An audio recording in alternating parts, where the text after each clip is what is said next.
Hello दोस्तों, welcome to path of agriculture.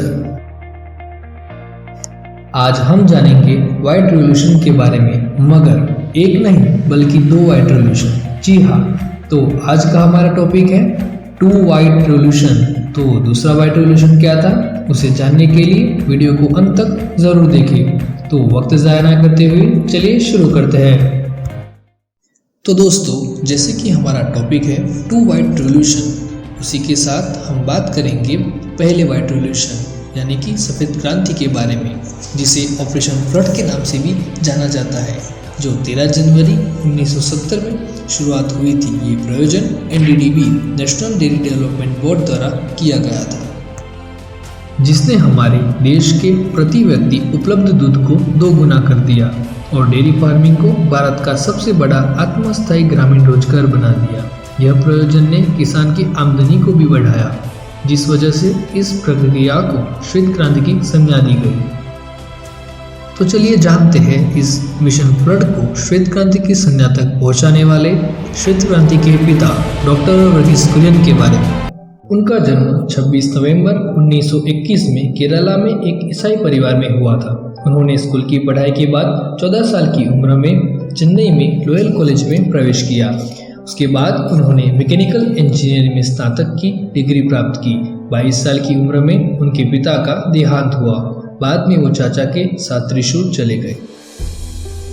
उन्होंने degree के बाद अपनी मां के कहने पर टाटा स्टील तकनीकी संस्था में काम शुरू किया। साथ ही उन्होंने उनकी आगे की पढ़ाई शुरू रखी, पर उन दिनों वर्गीस कुरियन को डेयरी फार्मिंग में जरा भी इंटरेस्ट नहीं था। मगर जब भारत सरकार ने स्कॉलरशिप मिली तो उन्होंने imperial institute of animal husbandry में अध्ययन शुरू किया। बाद में 9 महीने के बाद भारत सरकार ने उन्हें एक स्पेशल ट्रेनिंग के लिए Michigan state university US America भेज दिया। अब समय ने एक नया रुख लिया और एक समय डेयरी फार्मिंग में जरा भी इंटरेस्ट न रखने वाले वर्गीस कुरियन की रुचि अब बढ़ी।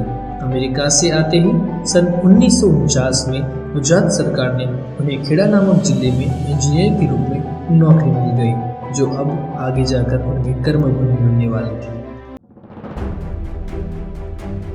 उन दिनों ये डेयरी उद्योग कुछ ही प्राइवेट कंपनियों के हाथ में था, जो दूध का सही भाव ना देकर किसानों का शोषण करते थे।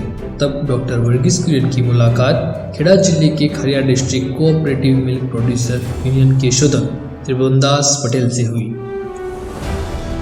इससे पहले वर्गीस कुरियन ने अपनी इस नौकरी को छोड़ देने का फैसला कर लिया था, मगर समय को ये मंजूर नहीं था और उस समय त्रिभुवनदास पटेल ने उन्हें वह अपने साथ काम करने के लिए मना लिया। साथ ही कुरियन के अच्छे काम की वजह से किसानों को भी उन पर अच्छा खासा भरोसा बैठ गया था, जिससे कुरियन को भी उनके लिए कुछ अच्छा करने की दिली ख्वाहिश थी। बाद में त्रिभुवनदास पटेल ने कुरियन के साथ काम करते हुए कुरियन की प्रतिभा और सूझबूझ को जान लिया। और फिर क्या था, त्रिभुवनदास पटेल ने उन्हें खेड़ा जिले के किसानों की मुस्कान वापस लाने के का बीड़ा उनको थमा दिया और उन्होंने कहा कि मैं जानता हूँ ये काम तुम कर सकते हो। पटेल के कहने पर डॉक्टर वर्गीस कुरियन ने बीड़ा उठा लिया और उसी के साथ शुरू हुई श्वेत क्रांति की सफर, जिसकी कल्पना त्रिभुवनदास पटेल ने की थी। पर कहते हैं ना, बुलंदियों का स्वाद चखने से पहले आपत्तियों का मार भी सहना पड़ता है। इस सफर में भी कई चुनौतियां आई, जैसे कि दिसंबर से मार्च तक बछड़ों के जन्म के कारण दूध का उत्पादन ज्यादा होता था, लेकिन उस समय दूध की मांग कम रहने की वजह से किसानों को भारी नुकसान सहना पड़ता था। तो इस समस्या को हल करने के लिए वर्गीस कुरियन ने भैंस के दूध का पाउडर बनाने की ठान ली। पर उन दिनों सिर्फ गाय के दूध का मिल्क पाउडर बनाने की ही तकनीक उपलब्ध थी।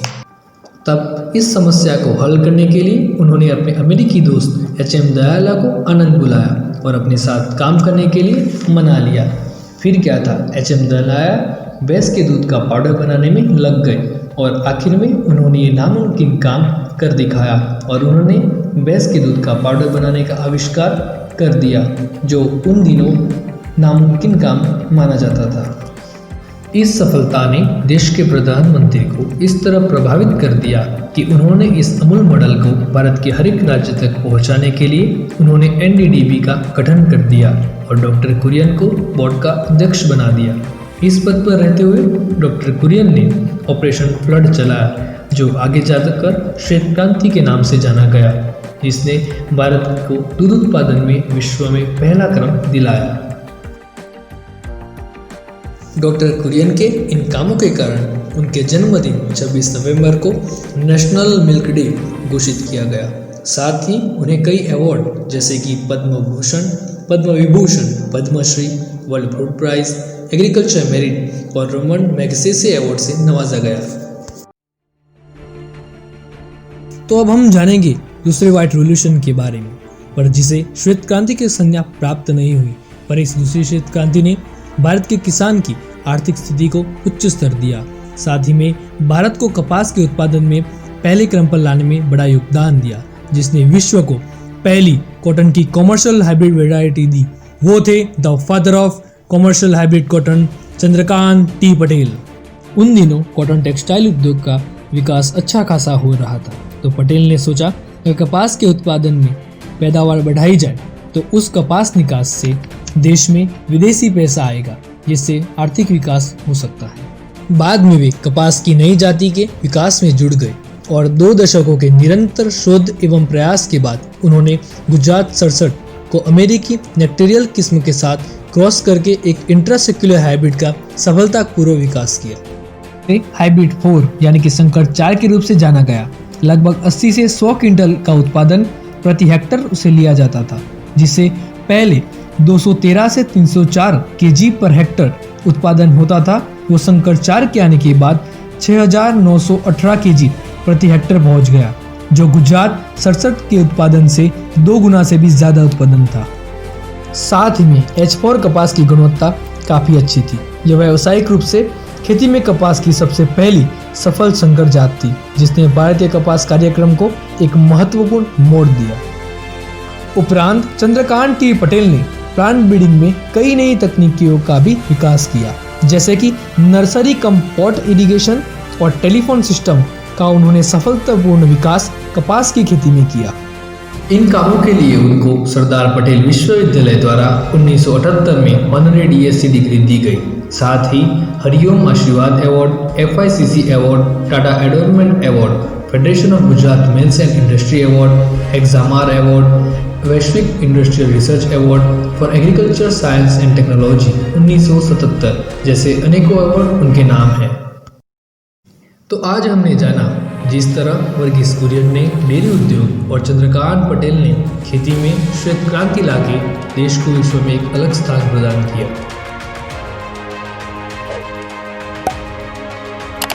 तो ऐसे भारत के इतिहास में और अभी के दौर में भी ऐसे कई किसान और शोधक हैं जिन्होंने अपना पूरा जीवन किसान की जिंदगी को बेहतर बनाने और खेतीबाड़ी को एक नई ऊंचाई तक पहुंचाने के लिए पूरा जीवन व्यतीत कर दिया। ऐसे अनेक the hidden heroes of the agriculture को करीब से जानने के लिए हमारे साथ जुड़े रहिए। तो इस वीडियो को लाइक, कमेंट और शेयर करें, साथ ही सब्सक्राइब करना ना भूलें।